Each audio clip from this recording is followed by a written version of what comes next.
Good morning, everyone. Uh, I heartily welcome you all to our final session of webinar series that is on extractable and the leachable. Those who are joining for the first time, let me introduce myself, Milan Modi, and I'm working as a Director of Operation at 𝗟𝗲𝗰𝗵𝗯 Services. I'm having more than 15 years of experience in the field of clinical research, and today we are going to explain you about the final interpretation of the extractable and the leachable. In general, we believe that the sharing of knowledge is very important, and that's the reason we have started this series to share our knowledge with the industry expert about the extractable and the leachable. We have completed so far the what are the basic about the extractable and the leachable, and how important it is to estimate the extractable and leachable from the safety point of view. And in this last session, we are going to explain you about interpretation, how to interpret the result of estimated extractable and the leachable in the product. So I welcome you all to participate in this session and provide your feedback as and when required. And you can also share your knowledge with us, and so that our participant can get more information about the extractable and the leachable. So we are looking forward to have the same energy and the efforts from all of you to have this session success. Along with me, my colleague Mr. Ketal Prajapati is here, who is going to uh, be a part of this session and who will provide more insightful knowledge about the interpretation of the extractable and the leachable. So, Mr. Ketal. Thank you, Mr. Milan, and good morning to everyone. My name is Ketal Prajapati, and I'm working as an Associate Director for the GXP Services at 𝗍𝗔. I am having more than 20 years of experience in the field of preclinical, clinical research, and analytical development. So, as Mr. Milan mentioned, today we will discuss the core part, which is very important, is the interpretation of the result. Because after performing extractable and then identifying leachable, it is very important to interpret data for the safety purpose. All right. So let's begin this session with the more energy, and we will recap what we have learned so far. That is analytical method validation, how the method should be validated when it comes to the extractable and the leachable, and what are the different step-by-step process involved in the study, which is focusing on the extractable and the leachable estimation. So let's begin with the first question. What are the key steps involved in the interpreting the result, and what best practices should be followed for the accurate interpretation? Already discussed, the interpretation of the result is a very important part to evaluate the safety of a particular drug in CCS. So first, it is very important to compare the safety threshold. Example, threshold of toxicological concern. And the second is we need to evaluate the risk of toxicological assessment. So what are the parameters to evaluate the risk?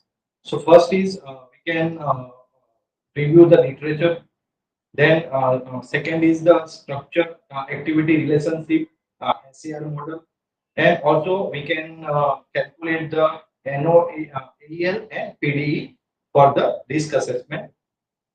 And also it is very important to determination of acceptable intent.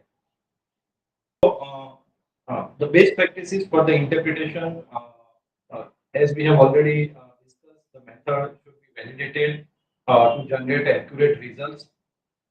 Also, it is very important to include the placebo and matrix sample controls to avoid false positive results and to eliminate the placebo or matrix effect and interferences.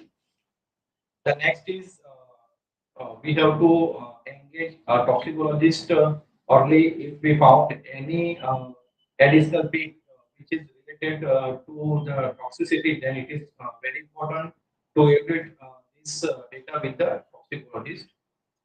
Also, we have to maintain the traceability of all the identifications for the further documentation and evaluation.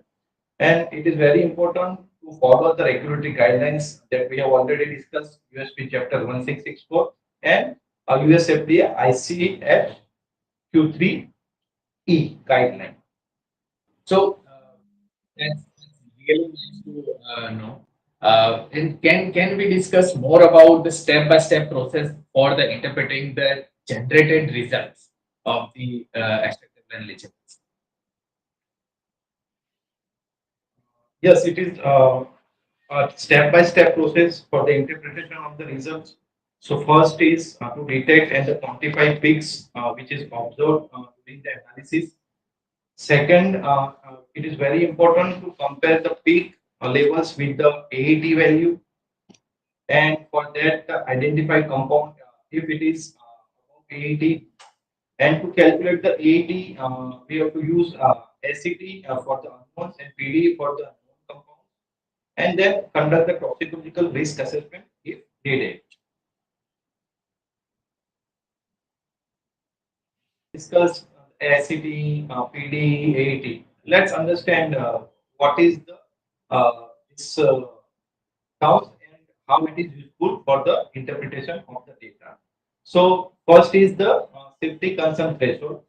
So the dose below which there is a negligible risk to the human, the typical value as per the guideline is 1.5 microgram per day for the genotoxic impurities. So ACT is nothing but default threshold for the unknown. So when the impurity is not known, then ACT value is very important for the evaluation. The second is permitted daily exposure. So maximum acceptable intake per day of a substance based on the toxicological data. So PD is nothing but preferred limit for the known compound. So when we know the unknown peaks, then PD value to be considered. Then the most important is the AAT value, analytical evaluation threshold. So the lowest analytical level at which a compound should be evaluated for the toxicity is the AAT, and it is nothing but first filter for the safety relevance. I mean, these terms are very much interesting. So we want to learn more about the different terminology and the different values which represent this terminology. So could you please explain the terms, what is SCT, PDE and the AET in details, along with the method of calculating the each of them? SCT. So what is SCT? The full form is safety concern threshold. So to evaluate the toxicity of each observed extractables, the safety concern threshold is used. So as we have already discussed, we have to use ACT when the compound identified is unknown. So ACT is the maximum dose of a leachable compound below which there is no significant risk to the human health, regardless of the compound's chemical structure or toxicity profile. If an ACT is not known, the recommended ACT by the PQRI guideline should be used for the further evaluation. So, conservative approach for the potential toxins can also be used for the further evaluation. Now, the next question is how to calculate the ACT value. So, for the orally inhaled and nasal drug products, OINDP, the PQRI recommendation ACT is 0.15 mg for each individual leachable per day. So, uh, the formula for the ACT is equal to NOAEL multiplied by the body weight divided by the uncertainty factor. And the NOAEL is nothing but no observed adverse effect level, which will generate during the toxicological evaluation of the animals. So let's discuss about the common default ACT values with the different product type. So as we have discussed, the orally inhaled drugs, the ACT value is 0.15 microgram per day. It is defined in the PQRI guideline. Then for the parenteral drugs, the value is 1.5 microgram per day. It is also defined in the PQRI guideline. And for the ophthalmic and the nasal product, it is 1.5 microgram per day, and it is also defined in the PQRI guideline. And other drug products, it is depends upon the its range or maybe higher than this value, and it is changed based on the case by case value. So the next term is PDE, permitted daily exposure. So it is nothing but maximum safe daily intake, and it is compound specific based on the toxicological data, and it is derived. It is also derived from the NOAEL and LOAEL, and it is also used when the compound is identified. So the major difference between these two is the ACT is for the unknown compound and PD is for the known compound. AET value, analytical evaluation threshold. So to apply the ACT to a given drug product, an analytical evaluation threshold is calculated based on the ACT of an individual leachables. The number of doses of the drug product administered per day, the number of the doses contained in the container closure system, and the weight of the CCS can also use the volume of drug product in the case of liquid CCS. The AET will have the unit of microgram per gram unless other units were used in the calculation. Let's understand how the AET value is calculated. So the formula for the AET value is ACT multiplied by dose divided by uncertainty factor. So your ACT is typically 1.5 microgram per day for the unknowns, and the daily dose of the drug product, for example, if it is 10 ml, and the uncertainty factor, the default value is one value, and it is sometimes changed based on the toxicological evaluation. So here the ACT is 1.5 microgram per day, dose is 10 ml per day, and UF is 1. So AET should be 1.5 microgram per day multiplied by 10 ml per day divided by 1 is equal to 1.5 microgram per ml. We are talking about multiple thresholds, which are very much important, SAT and AET. So can you give more information about the threshold and what different type of the thresholds are there?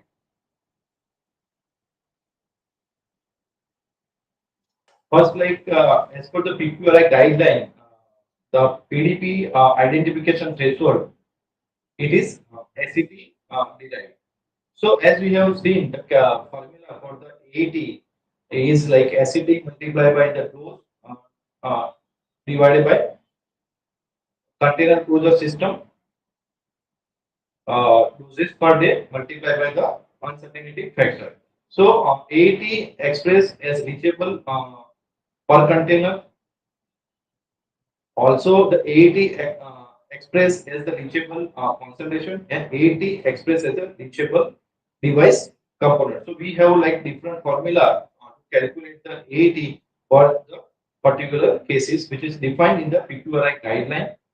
So the AET is not a control threshold, but a trigger point for the identification and estimation of the potential toxicological assessment.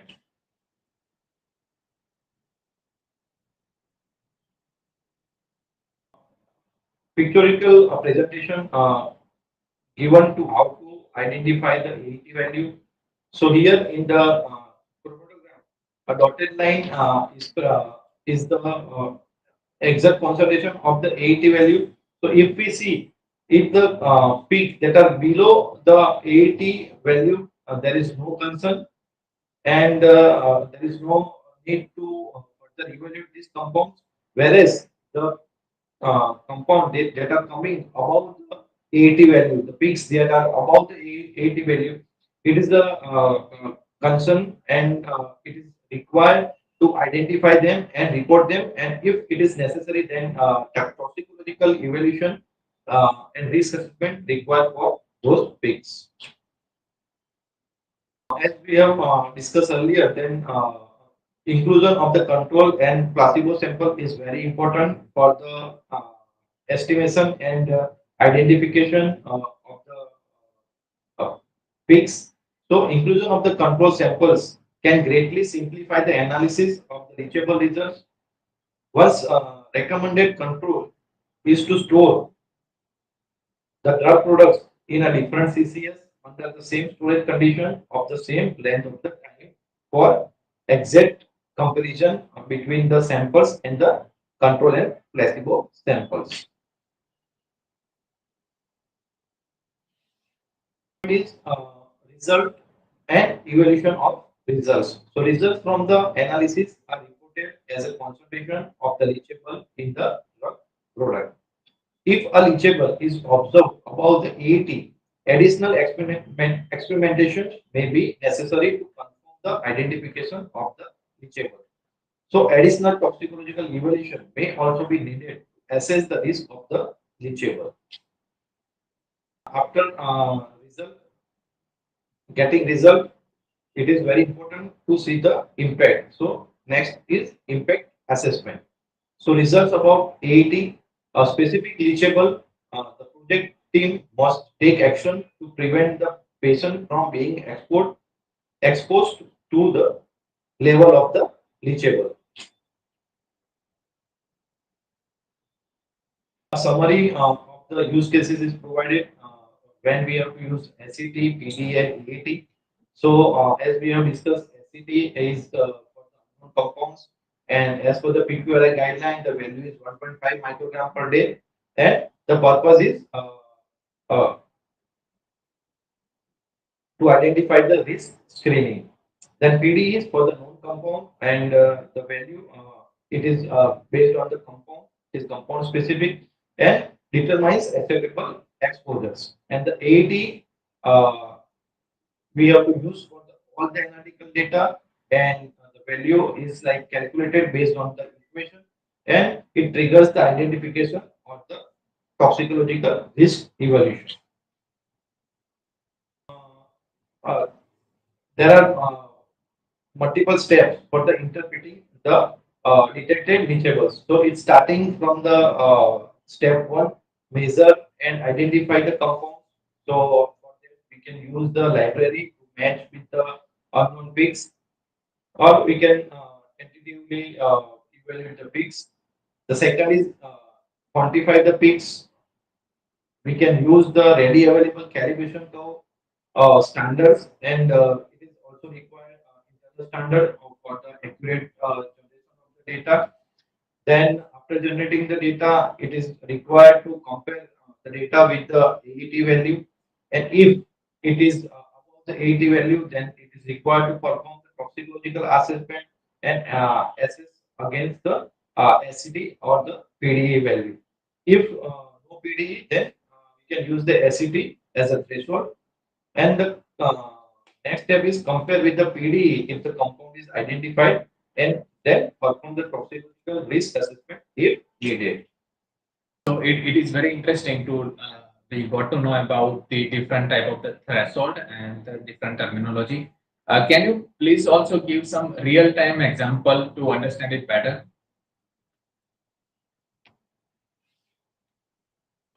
Okay, let's start with the multi-dose inhalation product with the unknown peaks. So here the scenario is dosage form is the meter dose inhaler, and two accutants per administration 4 times per day, so is equal to 8 accutants per day. So when volume per accutation is 100 microliter is equal to 0.1 ml, and the daily uh, dose is 0.8 ml per day. So detected unknown peak is 2.5 microgram per ml.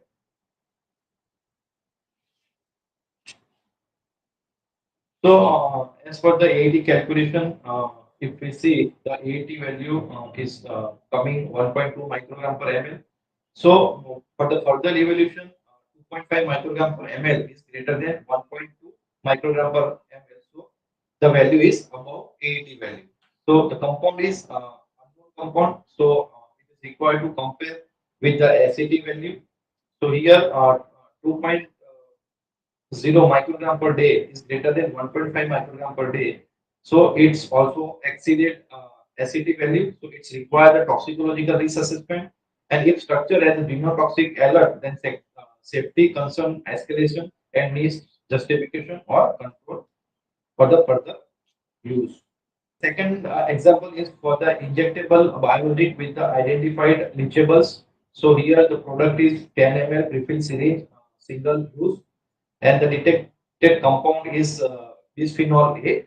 The concentration is 0.9 microgram per ml, and the PD from the literature is 6 microgram per day, and the acidity is 1.5 microgram per day. The exposure calculation is as per the calculation, it comes 9 microgram per day. The risk evolution, if we see the risk evolution, 9 microgram per day is greater than the acidity, it triggers the evolution.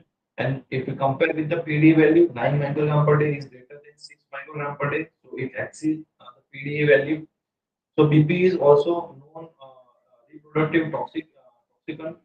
So the Excel required is assess worst case chronic exposure and consider risk mitigation. CCS need to be changed.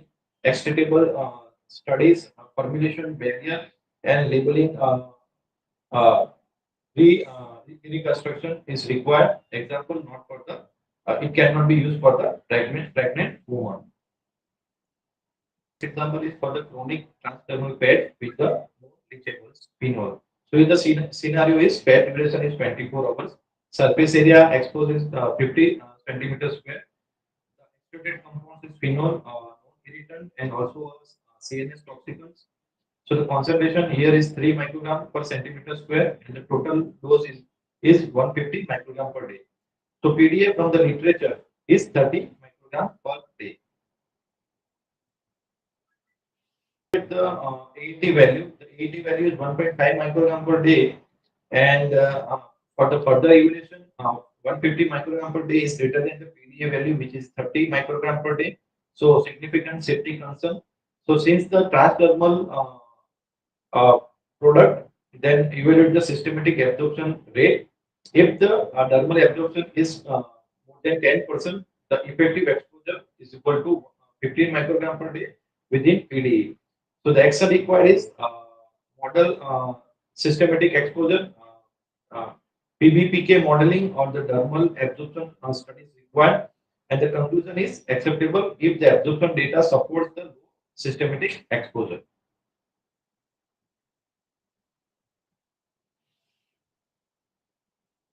These three example is first is MDI. The key factor is unknown peak above the acidity value. Outcome is it is a risk, and the required action is identification or a toxicological evaluation.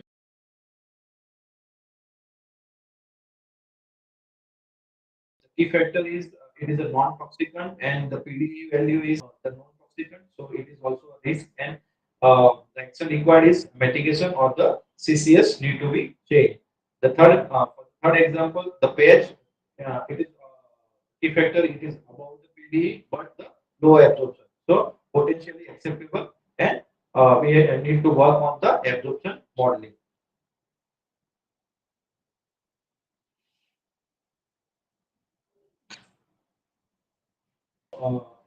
We have seen the three examples, and based on the example, we can understand how to calculate the AET, SAT, and how to use this value for the further toxicological evaluation.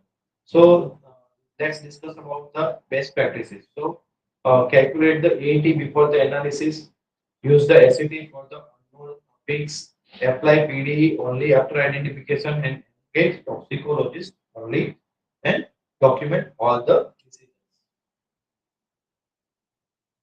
Let's discuss about the challenges during the interpretation.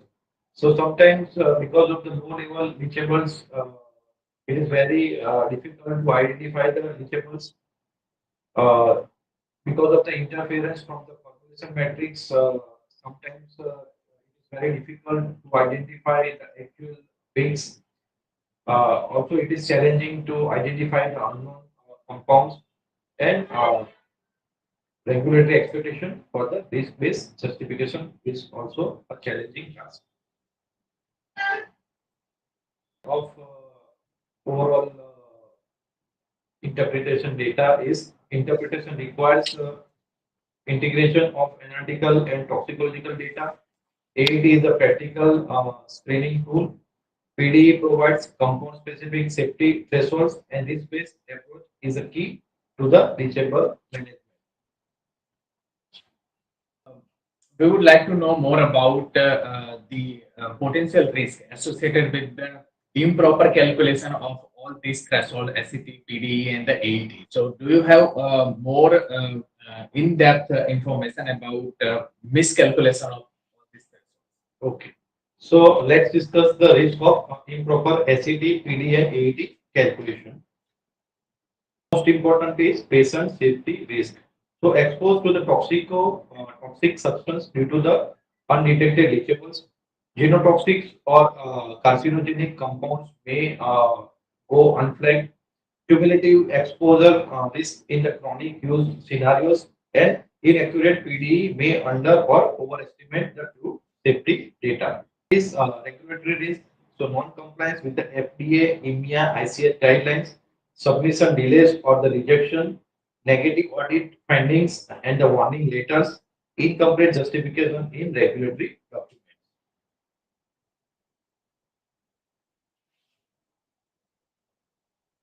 Scientific and quality risk. So it includes misapplication of the AET can lead to false positive results to low, false negative to high results, and inaccurate prioritization of the impurities and poorly informed toxicological assessment. So costly rate signs or repeat studies if error found late, market launch delays and the potential product recalls, local and financial liabilities, and reputational damage due to the safety.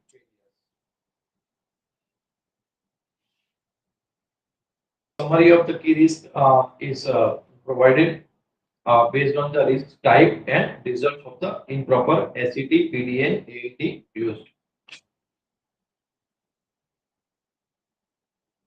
Final conclusion is proper SCT, PD, and AET calculations are critical. Ensure robust analytical and toxicological integration. Avoid serious consequences by applying the threshold rigorously. Protect patients, product, and compliance.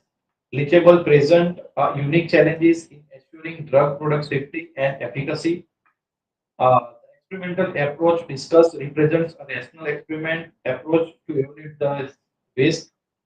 More information on the material composition, the CCS, and on the drug product, the more effective and the efficient the experimental strategy will be.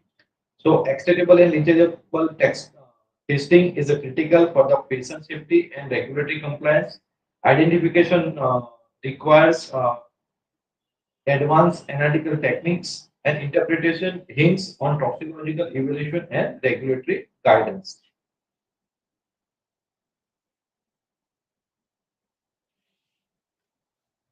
So, thank you so much, Mr. Ketal, for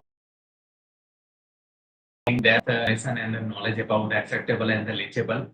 About the acceptable and the leachable, we tried our level best to provide as much as information we could provide. And I hope this whole series of extractable and leachable will be very much helpful to our audience. And 𝗔𝗔𝗿 is dedicated to support the innovation and executing it. So, if you have any knowledge sharing information you require or you need any specific topic to be covered, please let us know. You can reach out to us through our website and our email ID milan@𝗿𝗏𝗏𝗏𝗏𝗏, and we will try our level best to get a new series of webinar for choice of the topic. So thank you once again for being with us on this